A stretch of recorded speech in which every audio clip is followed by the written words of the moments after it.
आज हमारा सबसे ज़्यादा कंफ्यूजिंग टॉपिक जो है कि टू का प्रयोग कर रहे हैं या फार, प्रीपोजिशन के अंतर्गत आता है कि हम यहाँ टू का प्रयोग कर रहे हैं या फार, वो आज हमको पढ़ाना है। और आज आपके जितने भी कन्फ्यूजन्स हैं टू और फार को लेकर वो सारे क्लियर हो जाएंगे। जैसे बच्चे अक्सर कंफ्यूज रहते हैं कि आई एम गोइंग स्कूल, तब यहाँ पर टू लगाएं या फार लगाएं। तो आज वो सारे जितने भी आपके डाउट्स हैं वो सारे क्लियर हो जाएंगे। तो आइए हमारे साथ और शुरू करते हैं पढ़ना टू और फार का प्रयोग। प्रीपोजिशन में जितना भी कंफ्यूजन है, बच्चे अक्सर कंफ्यूज रहते हैं टू का प्रयोग करें या फार का प्रयोग करें, तो आज सारा हम खत्म करते हैं बहुत ही कम समय में। चलिए देखिए, जो टू है इसका प्रयोग स्थान के लिए, जोड़ने के अर्थ में, ट्रेवल, डेस्टिनेशन, डायरेक्शन, इनके अर्थ में किया जाता है। जैसा हमने कि पहला एग्जाम्पल लिख रखा है, I walked to the end of the street, मैं सड़क के किनारे तक गया या सड़क के किनारे पर गया। तो यहाँ पर जो स्ट्रीट है ये हमको बोध करा रहा है किसका? स्थान का। स्ट्रीट जो है ये किसका बोध है? एंड ऑफ द स्ट्रीट, ये स्थान का बोध करा रहा है, प्लेस का। दूसरा है have you ever travelled to Agra, क्या तुम कभी आगरा गए हो? तो यहाँ पर जो ट्रेवल आया है, ट्रेवल के बाद हमेशा क्या कहते हैं? टू का प्रयोग होता है।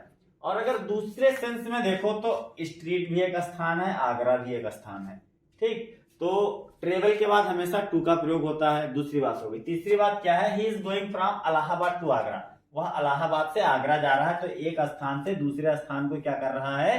टू जो है ये जोड़ रहा है, जोड़ने के सेंस में। फिर अगर आप अच्छे से देखेंगे तो आगरा एक स्थान है और इलाहाबाद और आगरा फिर एक स्थान है, तो स्थान का ही बोध करा रहा है। लेकिन हम ये कह सकते हैं कि जोड़ने के सेंस में भी टू का प्रयोग होता है। डेस्टिनेशन, डेस्टिनेशन का मतलब भी स्थान ही होता है। जैसे अभी मैं कह दूं मैं गोवा जा रहा हूं, तो मेरा डेस्टिनेशन क्या हो गया? गोवा।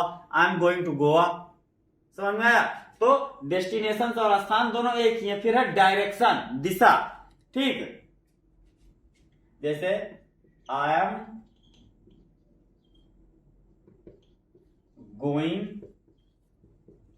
टू द ईस्ट, मैं पूरब की ओर जा रहा हूं। I am going to the east, मैं पूरब की ओर जा रहा हूं, या मैं आगरा की ओर जा रहा हूं। तो डायरेक्शन ही है, एक दिशा ही है। फिर है ही केम टू मीट मी, वह मुझसे मिलने आया। तो ही और मी को जो है टू क्या कर रहा है? ऐड कर रहा है। He came to meet me, Ram come to me, Ram मेरे पास आया।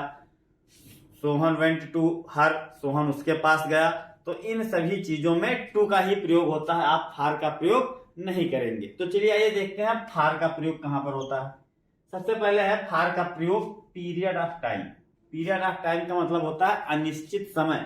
जितने भी परफेक्ट कंटिन्यूअस टेंस होते हैं तो उसमें अनिश्चित समय के लिए फार का प्रयोग किया जाता है। जैसे हमने यहाँ पर लिख रखा है, Mohan has been living in this village for 2 months, Mohan इस गांव में 2 महीनों से रह रहा है। तो जो 2 महीने हैं ये अनिश्चित समय है। तो जितना भी अनिश्चित समय होता है उसके लिए हम फार का प्रयोग करते हैं। दूसरा यहाँ पर हमने लिख रखा है पर्पज। पर्पज को हिंदी में कहते हैं बच्चा उद्देश्य। अब उद्देश्य क्या होता है आप इसको ध्यानपूर्वक समझिए। सबसे पहले तो हमें जानेंगे कि जो फार है उसको उसकी हिंदी होती है के लिए। क्या होता है? के लिए। तो अब कोई ऐसा सेंटेंस जिसमें के लिए का भाव आता है तो उसमें पर्पज आएगा ही आएगा, उद्देश्य होगा ही होगा। जैसे यहां पर हमने लिखा Mahatma Gandhi did everything for our good, Mahatma Gandhi ने हमारी भलाई के लिए एवरीथिंग, ठीक, सब कुछ किया। महात्मा गांधी ने हमारी भलाई के लिए सब कुछ किया। तो यहाँ पर महात्मा गांधी जी का जो पर्पज है, उद्देश्य क्या था? आवर गुड, हमारी भलाई, ठीक। यहाँ पर पर्पज था, उद्देश्य था, और के लिए का सेंस भी आ रहा है उस सेंटेंस में। फिर दूसरा हमने लिख रखा I am waiting for you, मैं आपकी प्रतीक्षा कर रहा हूं। तो वेट के बाद क्या कहते हैं? हम फार का प्रयोग करते हैं। जब किसी पर्सन का हम इंतजार कर रहे होते हैं तो वेट के बाद हम फार का प्रयोग करते हैं। जैसे मोहन अपने परिवार के लिए काम करता है, ठीक, जीविका के लिए समझ लो, या क्या कहते हैं, परिवार के लिए, रोजी रोटी के लिए मोहन कठोर परिश्रम करता है। तो हम क्या लिखेंगे? Mohan works hard for his living, Mohan works hard for his living. अब मोहन के क्या कहते हैं, परिश्रम करने का जो मकसद है वह क्या है, लिविंग, जीविका, रोजी रोटी। मोहन अपनी रोजी रोटी के लिए कठोर परिश्रम करता है। तो यहाँ पर जो क्या कहते हैं, मोहन के कार्य करने का उद्देश्य है वह क्या है, उसकी जीविका, लिविंग, हिज लिविंग, अपनी जीविका के लिए मोहन कठोर परिश्रम करता है। जैसे एक एग्जांपल और देखिए, सोहन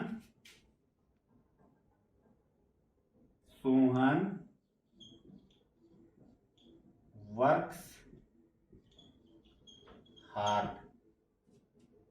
सोहन वर्क्स हार्ड, सोहन कठोर परिश्रम करता है। अब यहाँ पर किस लिए करता है, जो आप पर्पज लगाओगे, उद्देश्य लगाओगे, तो उसके लिए फार का प्रयोग होगा। सोहन वर्क्स हार्ड, अब सोहन किस लिए हार्ड वर्क करता है, फार गुड मार्क्स